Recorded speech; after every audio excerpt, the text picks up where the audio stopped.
नमो नमः। अमृतवाणी में पुनः आप सबों का स्वागत है। मैं संस्कृत शिक्षिका रंजू कुमारी। आज हम लोग कक्षा अष्टमी के पाठ षष्ठ को पढ़ेंगे। उसमें आज हम लोग पार्ट 1 पढ़ रहे हैं। पाठ का नाम है, पाठ का शीर्षक है मधुराणी वचनानी, जिसका अर्थ है मीठे वचन। मधुराणी वचनानी का क्या अर्थ है? मीठे वचन। तो आज हम लोग देखते हैं मीठे वचन में हम लोगों को क्या बताया जा रहा है। तो चलिए, मधुराणी वचनानी में पहला जो श्लोक दिया हुआ है, ये श्लोक का एक अंश है, छोटा छोटा टुकड़ा। पूरा श्लोक यहाँ नहीं दिया हुआ है। श्लोक का थोड़ा सा भाग जो ज्यादा महत्वपूर्ण है आपके लिए, उसको दिया गया है, जिससे कि पूरे श्लोक का भाव आपको मिल जा रहा है। पहला श्लोक का अंश जो दिया हुआ है वह है विद्या ददाति विनयम। यह पूरा श्लोक है। इस पूरे श्लोक को 4 भाग करके उसका मात्र एक भाग आप लोग को पढ़ने के लिए दिया गया है। मैं इस पूरे श्लोक को आपको बता देना चाहूंगी। बहुत ही अच्छा श्लोक है, आप लोगों ने सुना भी होगा। विद्या ददाति विनयम, विनयात याति पात्रताम, पात्रत्वात् धनम आपनोति, धनात् धर्म ततः सुखम। इसमें मूल बात बताई गई है जो कि आपके लिए जानने योग्य है।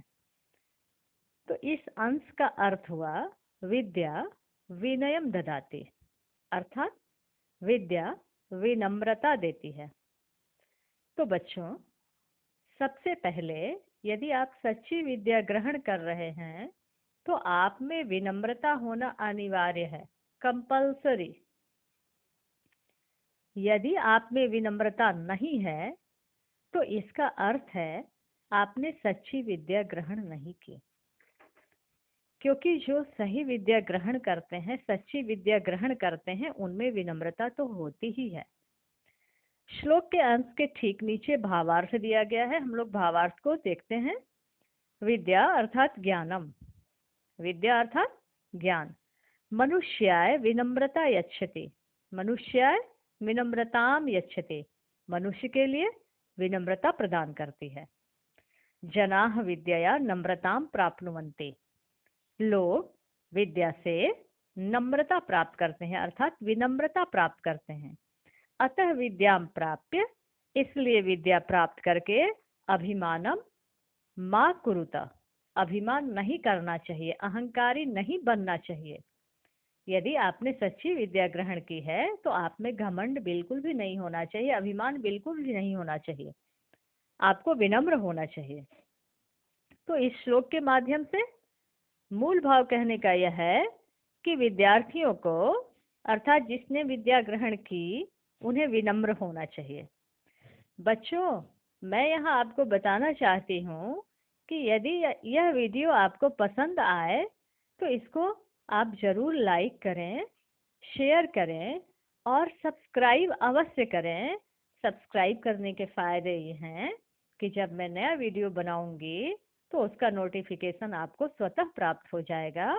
आपको इधर उधर वीडियो के लिए भटकने की आवश्यकता नहीं पड़ेगी। नोटिफिकेशन मिलते ही आप अपने से रिलेटेड जो वीडियो है उसको स्वतः देख सकते हैं। तो इसके बाद हम लोग दूसरे श्लोक की ओर चलते हैं। दूसरा श्लोक है जननी जन्मभूमिश्च स्वर्गादपि गरीयसी। बच्चों, आपको पता होगा जननी किसको कहते हैं। जननी का अर्थ है माँ, माता जो जन्म दे। जन्मभूमिश्च शब्द है, ध्यान से देखेंगे। यहाँ जन्मभूमि के बाद जो तालव्य शब्द दिख रहा है ना, आधा, उसको जब आप अलग करेंगे तो वो आधा तालव्य शब्द विसर्ग बनेगा। तो शब्द बन जाएगा जन्मभूमि ही जोड़ च। तो च का अर्थ जो है वो हम लोग एक शब्द से पहले लेते हैं, च का प्रयोग शब्द के बाद में आता है। तो इसका अर्थ हो गया जननी अर्थात माता, च अर्थात और, जन्मभूमि अर्थात जन्मभूमि। तो माता और मातृभूमि, माता और जन्मभूमि अब उसके बाद वाला शब्द है स्वर्गादपि। इसको जब आप अलग करेंगे तो ये जो द दिख रहा ना आपको, वो त हलंत बनेगा और उसमें से अ निकलेगा, तो शब्द बन जाएगा स्वर्गात जोड़ अपि। स्वर्ग शब्द में पंचमी विभक्ति लगी, तो इसका अर्थ हो गया स्वर्ग से, और अपि का अर्थ होता है भी। तो माता और मातृभूमि स्वर्ग से भी गरीयसी शब्द है। यहाँ गरीयसी का अर्थ होता है श्रेष्ठ, महान। तो इस तरह से इस श्लोक का अर्थ क्या हो गया? जननी जन्मभूमि च स्वर्गात अपि गरीयसी। माता और मातृभूमि स्वर्ग से भी महान है। बच्चों, मैं आपको बता दूं कि यह श्लोक भी जो है वो बहुत बड़ा सा श्लोक है। रामायण में जब रावण पर विजय प्राप्त करने के बाद राम ने लक्ष्मण को कहा कि लक्ष्मण, तुम जाओ और विभीषण का राज्याभिषेक कर दो। तो लक्ष्मण ने राम को कहा कि भैया आप नहीं चलेंगे, लंका सोने से बनी हुई नगरी है, काफी खूबसूरत है, आप एक बार उसकी खूबसूरती को नहीं देखेंगे? तो आपको पता है इस पर राम ने क्या कहा था? राम ने लक्ष्मण को कहा था, अपि स्वर्णमयी लंका नौमे लक्ष्मण रोचते जननी जन्मभूमिश्च स्वर्गाद अपि गरीयसी। उसी श्लोक का एक छोटा सा अंश आपको पढ़ने के लिए दिया गया है। तो जो श्लोक राम ने कहा था उसका अर्थ है कि हे लक्ष्मण, यद्यपि लंका सोने की नगरी है, फिर भी मुझे वो अच्छी नहीं लगती, क्योंकि माता और मातृभूमि स्वर्ग से भी महान होते हैं, महान होती हैं। अब हम लोग इस श्लोक के भाव को देखते हैं। भावार्थ है, जन्मभूमि है माता इव अस्ति। जन्मभूमि माता के समान है। जन्मभूमि माता इव जनान पालयति। जन्मभूमि माता की तरह, इव का अर्थ होता है तरह, जैसा। तो जन्मभूमि माता के समान जनान अर्थात लोगों को, पालयति पालती है अर्थात लोगों का पालन पोषण करती है। अस्याह स्थानम, कस्याह स्थानम, जन्मभूमेः स्थानम, इसका स्थान स्वर्गात अपि उच्चतरम अस्ति, स्वर्ग से भी श्रेष्ठ है। तो बच्चों, आपको ध्यान रखना चाहिए, कभी भी अपनी माता और अपनी मातृभूमि का तिरस्कार नहीं करना चाहिए, कभी भी उनका अपमान नहीं करना चाहिए। जैसा कि हम लोग जानते हैं, सुनते हैं कि स्वर्ग बड़ा सुंदर होता है। ये कल्पना की बात है, हम लोगों में से किसी ने ऐसा देखा नहीं कि स्वर्ग कैसा होता है, हम लोग सुनते हैं।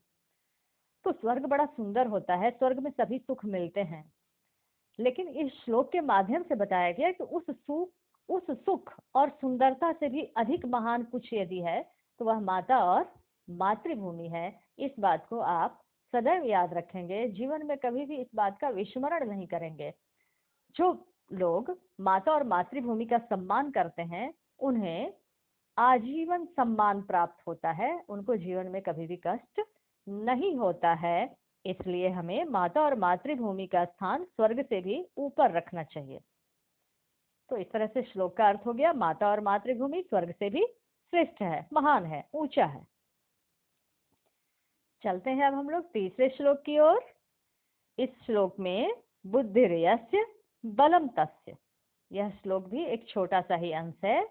इसमें हम लोग पहले शब्द को देखते हैं, बुद्धिर्यस्य, य के ऊपर रेफ है ना, वो आधे र का हम लोग रेफ बनाते हैं, अगर बाद में कोई स्वर नहीं रहे तो रेफ का यहाँ विसर्ग बनेगा, तो शब्द बन जाएगा बुद्धि जोड़ यस्य।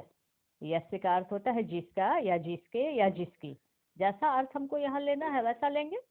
तो यस्य बुद्धि, आपको पता है बुद्धि शब्द स्त्रीलिंग है, इसलिए यहाँ हम लोग यस्य का अर्थ लेंगे जिसकी। तो यस्य बुद्धि, जिसकी बुद्धि, तस्य बलम, उसका बल। कहने का भाव है कि जिसके पास बुद्धि होती है वही ताकतवर होता है। अब आप हमको यह बताएं कि अधिक बलवान शेर है या मनुष्य है, तो आप भी कहेंगे कि अधिक बलवान तो शेर है। अब आप बताएं हाथी बलवान या मनुष्य बलवान, तो कोई भी कह सकता है हाथी बलवान, मनुष्य नहीं। फिर भी मनुष्य जो है शेर और हाथी पर नियंत्रण रखता है कि नहीं, उस पर कंट्रोल रखता है कि नहीं। शेर को मनुष्य पिंजरे में बंद कर देता है, हाथी को भी मनुष्य अपने वश में करके रखता है। पता है कैसे? अपनी बुद्धि के लिए, बुद्धि के कारण, अपनी बुद्धि के कारण। तो कहने का तात्पर्य है कि जो व्यक्ति बुद्धिमान होता है पूरी ताकत उसी के पास होती है। इसलिए इस श्लोक में बताया गया यस्य बुद्धि तस्य बलम, जिसकी बुद्धि उसका बल, अर्थात जो बुद्धिमान वही ताकतवर। अब इसके भाव को हम लोग देखें। बुद्धि एव मनुष्यस्य वास्तविकम बलम अस्ति। बुद्धि ही मनुष्य का वास्तविक बल है। वास्तविक का अर्थ होता है रियल, यथार्थ, सच, सच्चा। तो बुद्धि ही मनुष्य का वास्तविक बल है। बुद्धिया एव, बुद्धि के द्वारा ही मनुष्य शक्ति प्राप्नोति, मनुष्य शक्ति को प्राप्त करता है। अतः यह बुद्धिमान अस्ति, इसलिए जो बुद्धिमान है सह एव वस्तुतः शक्ति युक्त अस्ति, वही वास्तव में शक्ति युक्त है। शायद श्लोक आपको समझ में आ गया होगा। अब हम लोग चौथे श्लोक की ओर चलते हैं। सर्वस्य लोचनम शास्त्रम। इसमें भी देखिए ये श्लोक का बड़ा सा श्लोक है, उसका एक छोटा सा अंश आपको पढ़ने के लिए दिया गया है। यस्य नास्ति स्वयं प्रज्ञा शास्त्रम किम करोति तस्य। यस्य नास्ति स्वयं प्रज्ञा शास्त्रम किम करोति तस्य सर्वस्य लोचनम शास्त्रम। इसमें बताया गया है सर्वस्य लोचनम शास्त्रम। ध्यान देंगे, यहाँ लोचनम शब्द है। लोचन का अर्थ होता है नेत्र। सर्वस्य लोचनम शास्त्रम, सबका नेत्र क्या है? शास्त्र है। अर्थात आपके पास दो बड़ी बड़ी सुंदर सुंदर आंखें हैं, बड़ी दूर तक आप देखते हैं, कोई चश्मा वस्मा आपको नहीं लगा है, आपका आई पावर बहुत ही स्ट्रांग है। लेकिन यदि आपके पास शास्त्र नहीं है, शास्त्र का अर्थ है ज्ञान की बातें, यदि आपके पास ज्ञान नहीं है तो आपकी आंखें चाहे कितनी भी बड़ी हो, कितनी भी पावरफुल हो, कितनी भी सुंदर हो, वो बेकार है। कहने का तात्पर्य है कि आंख के साथ ज्ञान का होना हमारे पास बहुत ही आवश्यक है, नहीं तो आंख का कोई भी कार्य नहीं है, आंख रह कर भी उसका कोई औचित्य नहीं है। इसके भावार्थ को हम लोग देखेंगे। शास्त्राणाम ज्ञानम एव मनुष्यस्य वास्तविकम नेत्रम अस्ति। क्या कहा? शास्त्राणाम ज्ञानम एव, शास्त्रों का ज्ञान ही मनुष्यस्य वास्तविकम नेत्रम अस्ति, मनुष्य का वास्तविक नेत्र है। ज्ञान शक्त्या एव मानवस्य कार्याणि सिद्ध्यन्ते।